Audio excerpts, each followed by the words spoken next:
Soft News Bulletin, delivered hot off the press to you by me, Daisy Maskell. And joining me this week as my expert correspondent, it's Glenn Moore. Hello. Hello, Daisy. Thanks for having me. Of course. How are you doing? I'm all right, thank you. I'm okay. Good. How's your year going so far? At the time of recording, I've just moved house. So my days are just spent unpacking boxes. Okay, tell me all about this house move. I had lived in a flat for years and I've just moved to a house and I was really excited to have stairs for the first time since I was like 18. Fun. Yeah, and it turns out actually very, really hard work. Everything I unpack from boxes, I'm baffled as to why I packed it into a box in the first place. It's like baseball caps from events I went to when I was 15 that don't even fit I didn't even know my head had changed shape half my life ago. I own a lot of really useless stuff. And not to be gross, really mouldy stuff that I didn't know was so mouldy when I packed it in the first place. I don't like how I lived up until a month ago. No, do you know what? I can relate on that. I feel like I'm a hoarder of sentimental things, and if you're looking from the outside, people would think it is strange and mouldy and crap, but actually it means something to you. So it's like, if it brings you joy, Glenn, hang on to it. There's actually a TikTok that I liked towards the end of last year that I said I'm going to watch every single time I need to do a clear out, and it's of a lady saying, if you have an item and you're not sure whether to keep it or not, if it dropped in poo, would you pick it up and wash it to keep it or not? If you wouldn't pick it up and wash it, then it's time to go. And you have that saved? I have that saved. So you're hoarding a TikTok video? I'm hoarder. That's where I'm at. Where are you at on your 10-step program, Glenn? Does this Instagram reel bring me joy? Yeah. So you need to go through as you're unpacking your boxes and look at the items that you have and think, if I drop this in poo, would I pick it back out, wash it and keep it? Well, a lot of it is already smothered apparently. So yeah. Oh, well, I'm glad it's going well. Yeah, thank you so much. It's lovely to meet you, by the way. It's lovely to meet you as well. We've found something that we share in common already. But Glenn, I've got to ask you, what is on your docket this week? An app in China, but it's sweeping the nation there, but apparently nowhere else in the world. This is a way of checking in with relatives. Ooh. But rather, it's a way of relatives checking in with you.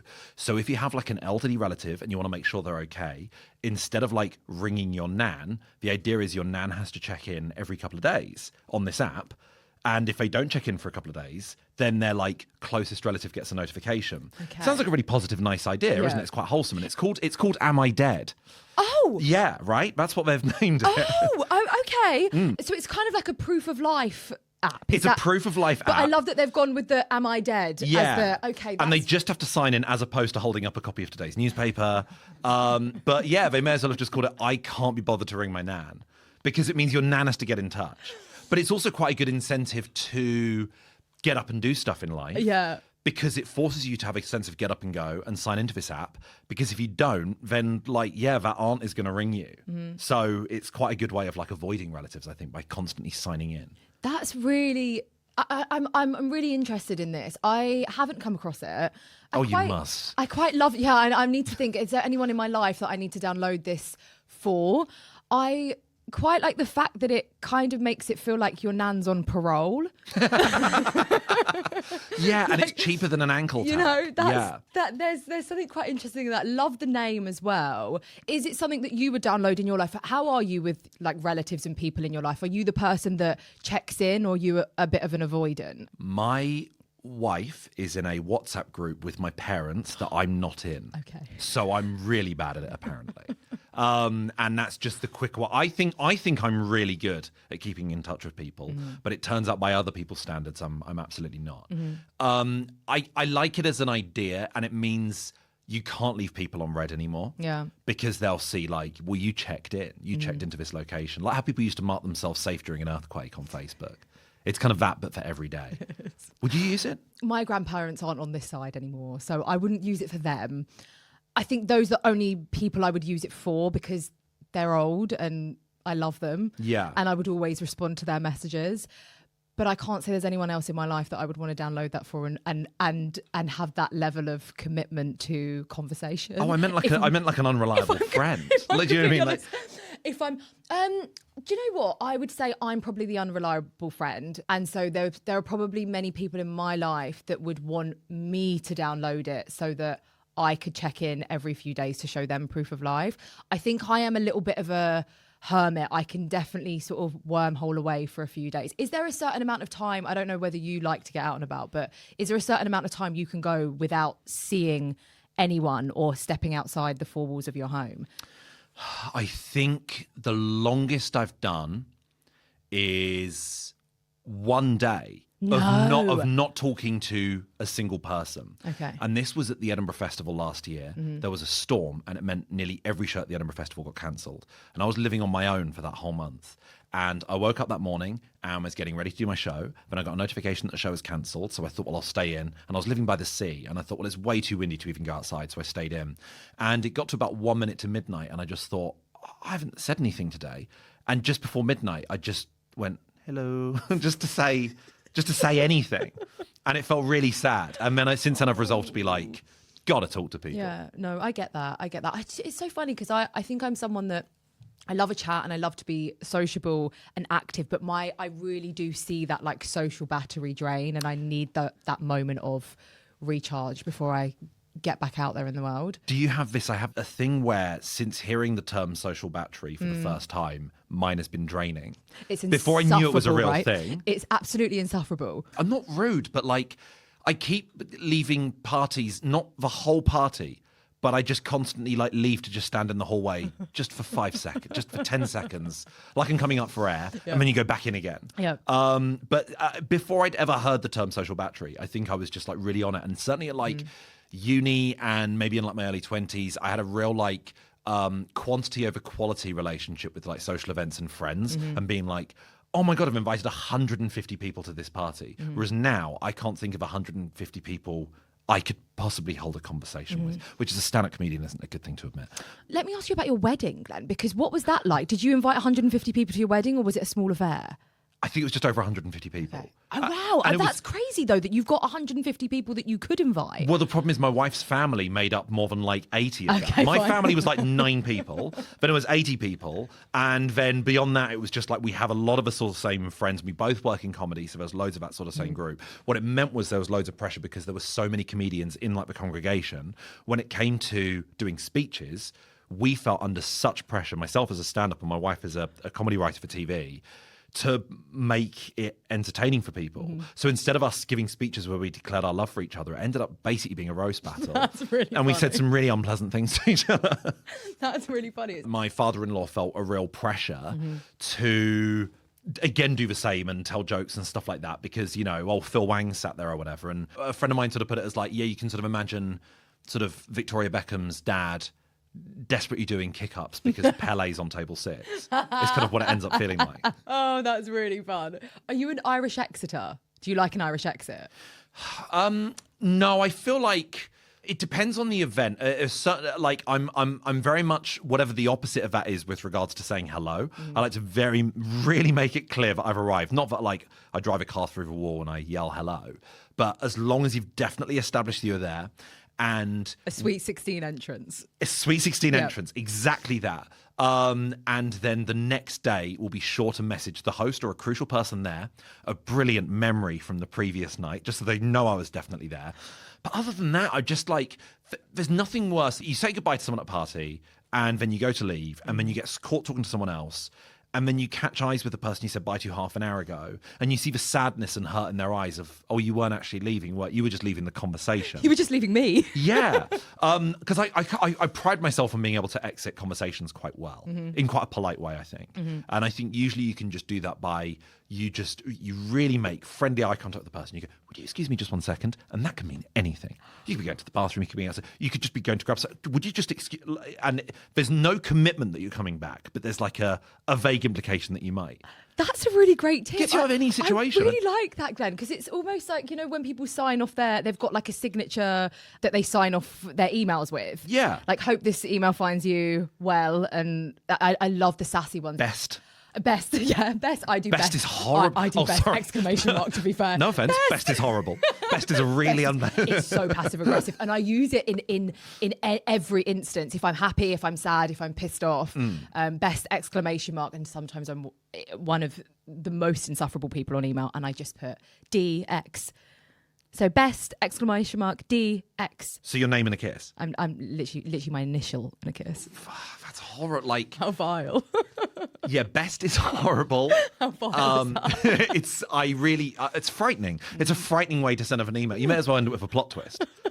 P.S. By the way, warmest I think is quite passag, and I can't take warmest seriously because I got a comedy club promoter who was called Shelley.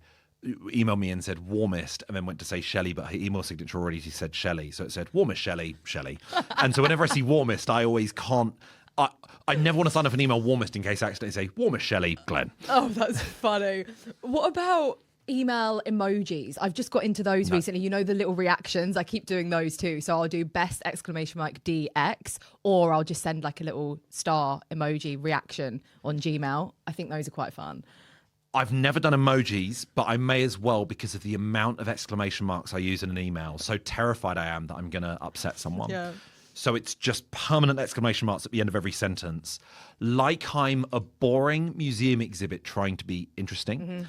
So, you know, when you go to like a steam train museum and it'll be like, water gets heated and turns into steam, exclamation mark. And you go, don't try and make this interesting. This isn't interesting. That's how I deal with every bit of punctuation in an email. Emojis, I feel like, is a bit too, again, apologies, as you said, this is something you do, deeply unserious. So that's what I'm worried about doing. If it's a professional setting, then I feel like I can't use an emoji, but I'm not an emoji person anyway. Even if I wanted to send like a smiling emoji, I'd still just do like the colon open bracket. Yeah, I love that. Like I'm on MSN Messenger. But I feel like we're kind of going back there though. Have you seen the price of iPod shuffles? They've skyrocketed. Glenn, people are getting standard radios back in their kitchens to listen to music. I have a standard radio. So I think the colon bracket is... It's maybe coming back. You're somewhat trendy, Glenn. I got rid of so much stuff, so much like technology, like so much tech, CD players and stuff from 2005, because I thought stuff from the 70s has become collector's items. No one's ever going to be so stupid as to throw these things away now. So these will never be worth anything. So that's why I throw them away. And now, like, obviously I don't want an iPod, but occasionally, you know, when you stay in a hotel and then next to the bed, instead of an alarm clock, they've got an enormous iPod docking station. That's when I wish I had an iPod. That's the only time. I did like an iPod shuffle because there used to be those tiny little ones. Do you remember you would like clip them on? They'd be about... I only had the tiny one. Yeah, the nano one, which could hold just upwards of 100 songs. So I had the one that didn't even have the screen. It was you had a pager. You'd clip it on your lapel. Yeah. You had one of those singing birthday cards, essentially. A Walkman. Oh, dear. Thank you for that submission. That was a really good one, and I'm going to have a little look into that app. Am I dead? It's like it's in the first person.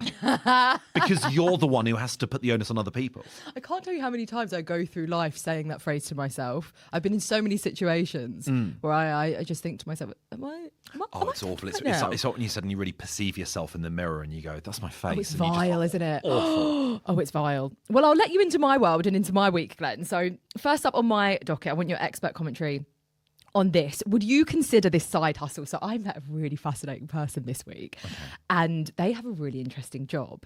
And their job is a professional mourner. So they are paid to cry at strangers' funerals. Paid? They're paid. They're contracted. They're paid by a relative, a family member, maybe a friend, or even the person that is deceased themselves, to show up at the funeral and pretend that they know the person that has died and to create some sort of scene. I've got some questions about this. Give me your questions. Questions are, is this to fill up numbers because it's all bums on seats? So is it because it's an unpopular person and it's just to add? It can be. So they said there are some people that maybe don't have a lot of friends or don't have a lot of family. And so in those cases, the person that has died may hire them prior to their death and say, I want you to come to my funeral and be one of the mourners and pretend that you knew me. However, there are also other instances where they are paid to, for example, if you have, I don't know, an ex-wife that you know is attending, the current wife may hire this professional mourner to cry more than the ex-wife or the estranged auntie. And is that to imply that, oh my God, this person had this whole second life we didn't know about? Potentially, or this, I think it's maybe to create a scene and maybe to show other people up in their mourning, so I can cry harder than you at this person's funeral. The only time I remember this ever happening publicly was Kim Jong-il's funeral, probably about 13 years ago, where citizens of North Korea had to line the streets and really do like boo-hoo crying, because there was an impetus and an implication that if you're not seeing crying hard enough, you're maybe like an enemy of the state. But you said, like, for the most part, they're hired in advance by the person who's died. Let's say I had a grandmother, a very quiet grandmother, and she's lived a quiet life, and she, you know, she has a sort of knitting events with her friends, and she passes away. Now, I'm not in control of her funeral, but could I hire 20 massive bikers to go along to her funeral and really, really cry, to make people think she had this complete separate side hustle as like a Harley Davidson enthusiast? Are there any laws that prevent you from inviting people to a funeral? That is all a possibility, Glenn. Right. So they will dress up how you want. They will be whoever you want them to be. Yeah. They can spin a whole other life. Right. Is it something that you would ever do? And if you're willing to go there, what would your funeral be like? I find it tricky with, like, there's part of me that does want to go with that more modern sensibility of, like, everyone's brightly dressed and it's like a celebration of someone's life. And I used to work as a journalist, and when I was a news reporter, this was in South Yorkshire, a soldier got killed in action, and he was in his early 20s, and it was very tragic. And the whole village that he lived in turned out. And when it comes to like military funerals in the UK, forces from like across the entire country, hundreds and hundreds of army servicemen, veterans, people who, you know, at the time had fought in, you know, from the 40s onwards, all turned out. It was just a sea of people. And because he was quite young, the funeral was like a celebration of life. And so for the people inside the funeral, and I was reporting on this funeral, so I stood outside the church. For the people inside the funeral, because it was a celebration, they were like, we don't want to pretend his favourite song was like Wind Beneath My Wings, because it isn't. So his favourite song was LMFAO's Party Rock Anthem. So they played that inside the church. And inside the church, it sounded amazing because they had speakers outside and you could hear people dancing and cheering and listening to LMFAO. And that's amazing. But outside, no one knew what to do with themselves. So there were hundreds of like elderly service veterans with their hands clasped and their heads bowed as just wiggle, wiggle, wiggle, wiggle, wiggle, like played, bellowing across the countryside. And because of that, I'm like, kind of a fun funeral, because someone's going to feel awkward about it. And for us, it was hundreds of us. So I think I'd go like deadly serious, like really deadly serious. Fine. Yeah. Would you do a dove? I just don't know how you're meant to come across them. And also, like, doves must get bummed out that that's the one job they get asked to do. It just never really ever works out. There's nothing worse than all standing around. It's always at that moment where you've kind of just got over the crying. You're standing outside. What, you've been to funerals where this has happened? I've been to funerals with doves, and it's never gone to plan, Glenn. And it's like, this is the moment where we're going to set this person that we love so much free, and they open the cage and they throw it up, and it just like dies in midair or something. The tone is just completely off. No, that is a wonderful story and hilarious as well. And it is interesting because I guess with funerals you do have to think about how certain choices translate through the generations, because often there are many generations at a funeral. I'm going to bring you into a bit of a well because I feel like this is very much up my street and very indicative of the hole that I get into late at night. But have you ever seen any videos or any pictures of extreme embalming? No. And how did you? This is like so high up on there on my list of interests. Do you mind if I show you some pics? Go right ahead. Is that okay? So these are dead bodies. I'm just asking your consent because it's nothing scary. I feel like I'm in a coming of age American film from the 80s where you're like, do you want to see a dead body? Okay. So these are people. These are real people. Okay. And this is a process called extreme embalming. Uh-huh. This is very different, as you can imagine, from the standard funeral. So the deceased is... Also, they're like sat behind the wheel of a car. So like as part of the funeral, they're there and you can see them. So, yeah. Glenn's just having a little look. The caption of a photo being, Victor Perez Cardona's embalmed body sits at the driver's seat of his taxi cab. So they've driven a cab into the wedding. Yes. Oh my God, a guy called Renard Matthews was posed in his chair with an Xbox controller in hand, an open bag of one of his favourite snacks, Doritos, at his side. Having him with like an Xbox controller as well. You can't be playing Call of Duty at your funeral when you're dead because, like, not to get too into the weeds, but that's really going to affect his stats. It's not fair. I'm assuming this is something you've never seen and you'd never do, Glenn.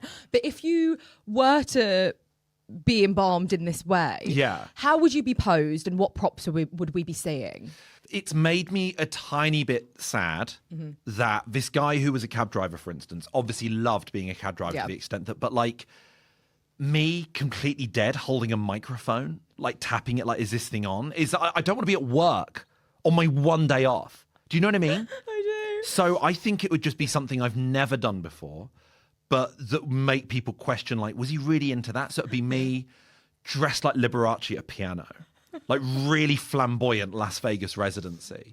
Or maybe like in motion, if someone could put me on a large swing that then swoops over the audience. Oh my God. And it's a jump scare because they're not expecting it. That is absolutely insane. Yeah, that would be What would you do? That would be quite something. No one would ever forget that funeral. The thing that's quite interesting about this is it obviously causes quite a scene, but it's there to be a spectacle, and it's almost there as a landmark that people then go up and interact with and take pictures with. But I like the fact that you want to do some sort of aerobic. Yours is kind of giving Beyonce, Mariah, where it's like, I'm here and I'm the spectacle, but don't touch me, don't come near. It's kind of giving meet and greet vibes in a way that is quite untouchable, which I think is because I am unattainable in that situation. It's iconic. Yeah, you can't see me. That's what it is. It's. I don't know what I'd do. Maybe you could get your like a sort of like a museum animatronic if you could get yourself animated. So you're like one of those sort of Disney. Oh exhibits. Or when you go to like Hampton Court Palace or whatever, and it'll be something sort of like I chop vegetables at Hampton. You know. Yeah, that would. Oh God, just turns like that. That's absolutely terrifying. Yeah, I could see maybe a simple watching TV, me in my natural habitat. But then it looks like you've died in front of the television. Yeah, it does. This is the thing. It looks like you need that Chinese app. Yeah, I think she's just been sat. I think Daisy's just been sat in front of a TV. She needs to check in. They've just taken the set and moved it. Moved it to the location. Yeah. God, that's quite sad. But how fascinating is that? I've never heard of that. I bet it's something that's only legal in certain areas of the world. I bet you cannot do that in the UK. I think it's quite technical as well. So you obviously, to pose a body in that way, I think is quite it takes quite a specialised skill, I would imagine. Like stuff like rigor mortis and stuff like that probably makes it quite difficult. I remember reading in like a tabloid newspaper, probably when I was like maybe 11 years old, just one of those very small 20-word articles, but it was saying that someone's mum had died maybe like 4 days before a wedding, and she just couldn't bear the idea of her mum not being there. So her mum was just sat in the front. The dead mum was just sat in the front row, and I think that might have been in the UK. No. But they absolutely Weekend at Bernie's did. I'm not sure if they told I think they did tell the congregation. So everyone was just sat staring at because obviously, if you're a parent, you're sat in the front row. So everyone's staring at the back of her head being like, I hope she doesn't tip over. Right? Oh my God. So, sorry, hold on a second, Glenn. Did anyone know she was dead? Like, did they report this to the funeral home? And the funeral home said, you can check her out for the day? And I tell you what, we'll do 2 for 1. Straight after the wedding, we'll do the funeral. So if you get a package deal. Well, finally... Give me your thoughts on this, Glenn. This is a study that I came across this week. Researchers discovered that the more drunk you think you are, the more attractive you think you look. So I was reading the study where volunteers were given drinks. Some were alcoholic, some weren't. And then they were asked to rate themselves on looks, charm, and humour. Those who believed they were tipsy consistently gave themselves higher scores, even if they actually didn't have any alcohol at all. Interesting. Do you think you're hotter when you're drunk? Do you drink, first of all? I do, yeah. I see being drunk immediately as like a failing on my part in that sort of sphere where the second I can feel alcohol affecting me, I'm like, I've blown it. Everyone can tell. I must stink. I must smell of lager right now. I think it says a lot that, for instance, like I've never had a drink before going on stage. Oh, really? Okay. I think an attitude I have is one of, I'm worried I'd be better at my job, because you go, that's a really slippery slope. I don't want to go down that path. Yeah. But similarly, if there's ever been like a new material night where I've been less sort of like emotionally invested compared to something like Live at the Apollo, where you're like, this is the sharpest I ever want to be in my life mind-wise. If it's like a new material night, you're trying something out and it doesn't really matter as much. And if I've ever had like a pint or two before that, I can just feel like my tongue is bigger and I'll slip over like a couple of my words and I'm like, this is disgusting. I consider myself only purely disgusting when I'm drunk. So I would have marked myself like on a number lower than they had on that form. I mean, I know definitely in the past I would have been like more confident. Yeah. I don't think I ever went on a date where I was like stone cold sober by the end. Every daytime date I ever went on where you just go for a coffee, I always thought was dog shit. And I always thought I'd done really badly on the date. And I was like, this has been a meeting. Coffee dates are hard. They are. A coffee date is a hard thing. The difficult thing with the coffee date is like you've got a nice thing about a bad date is you can constantly sip in between thoughts and fuck, what are we going to talk about next? Yeah. Whereas with coffee, you can't be on your fifth coffee on a day. Like you'll both get ill. So that's why it doesn't work. Is your perception of yourself better after a drink? I think this is quite a universal girl thing. Again, it's another TikTok that I've got in the archive somewhere. Saving up for a rainy day. Saving it for a rainy day, saving it for a clear out. I think a lot of girls on a night, if you're on a night out and you've had a few drinks and you're at that point where you're sort of, you're more than tipsy, but you're not like crazy drunk. There's this universal experience where girls will go into to the bathroom and you look at yourself in the mirror and you're like, who's that girl? Who's she? It's almost like this alter ego comes out and you like you said, you get those moments where you look at yourself in the mirror and you're like, oh my God, this is my face. It's almost like the opposite of that where it's like, wow, like you view yourself and your demeanor and your presence and your aura in a really different way, almost objectively for the first time. So I wouldn't necessarily say that I think I'm hotter after a drink, but I can definitely look in the mirror and appreciate myself in a different way. Do guys get that? Do guys do that in the bathroom? Specifically, the opposite. Okay. Guys will look at themselves in a mirror after a few pints like an alcoholic detective, like, you piece of shit. It's so much the opposite of that. I've never seen guys checking themselves out in a mirror the way that girls might. Like, it just doesn't happen, especially after a few. Might happen before a night out, but during the night out, they're like, you look at yourself in the mirror and you just go, we've fucked it. We've absolutely fucked it. It's so, I envy what you have. I think it's also based on the environment as well, because typically in a girl's bathroom, girls are sort of bringing each other up, you know, and complimenting each other. But I'm guessing in the dark and dingy hole in a boy's bathroom in a club or a bar, it's probably not that vibe at all. Girls' bathrooms have decor about them. There might be plants. There's mirrors. Yeah. Guys' bathrooms in a bar are look like a laser quest. It's like strobe lighting somehow. Like strip lights you get in an office that flashes occasionally. Oh, God. Cubicles of no doors. There's like water spraying out the ground like a fire hydrant in a 70s movie in New York. It's vile. You just want to get in and out as quickly as you can. There's no hanging about looking at the mirror, because a guy will try and sell you lollipops as well. Oh dear, yeah, it's not a fun place to be. My final question, Glenn. Have you ever confessed anything and blamed it on alcohol before, or confessed anything drunk? I told when we've been going out for like a few months. I told my now wife I was in love with her and pretended I wasn't drunk. Oh, that's cute. So the next day I had to be like, that was a decision. But that's cute, but it feels like you meant it. Like, do you feel I had to double down and now I'm married. So it's... Well, yeah. I meant it, but it was too early to say that. Okay, fine. So yeah. And it was almost like you just, alcohol, it kind of let your guard down, but it wasn't that you were lying to her. I was just certain this is the right time to do it. Yeah. And that's actually stayed my behavior in other things, like sending something to someone I barely know that I think they might find funny, and going 11:30 p.m. on a Saturday is the absolute right time to do this, to send this joke to this person I've met once, and the next morning you read it back and you're like, why did I send him that? I don't know him. So like I'm much better at that, specifically as a result of that occasion, I think. Glenn, before you go, we've got to talk about your tour. Yes, we must. Talk to me about your tour and tell me the name of it again. I know the name, but I want you to say it.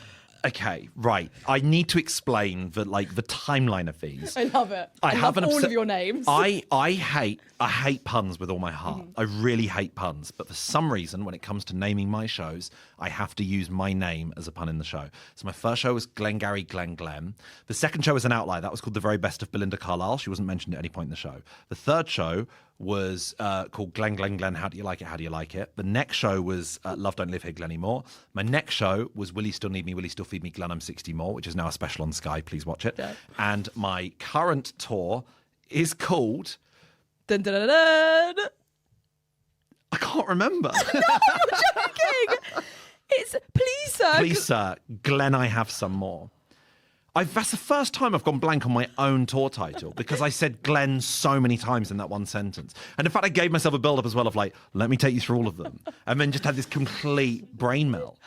But yeah, please, sir, Glenn, I Have Some More. Mm-hmm. So where, I guess when you're coming up with these sort of puns that you can weave your name into, where are you getting your inspiration from? Where did this one come from? This just popped fully into my head.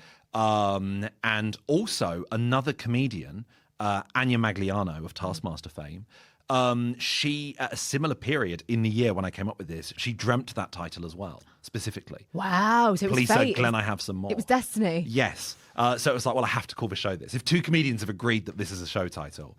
It's seeing what rhymes with Glenn, what rhymes with more, and seeing what possible song titles or movie titles could do that. So maybe the next one will be like the Bee Gees' More Glenn a Woman, or Glenn the Moon Hits Your Eye Like a Big Pizza Pie, That's Amore. Then I'll have run out. Then you stop. Yeah. Then you retire. What can we expect from this tour, Glenn? I cram in too much into a show. Yeah. So it's pretty relentless and it's just jokes. And it's not like one-linery as such. It's like a storyline, but every single sentence is like a joke and it all sort of connects together. And so it requires a lot of concentration, but I just really like being silly, and I think it's because I used to work as a journalist and I was constantly having to report on like the most serious stuff and being so up to date with the big social and political issues of the day that I always wanted to write comedy that was just not that and was just take your mind off things for a couple of hours sort of thing. So it's just jokes and it's just being stupid. What a review. What a review. Of myself. No, it sounds fantastic, and definitely go and see him. It's been great, Glenn. Thank you so much. Thank you so much.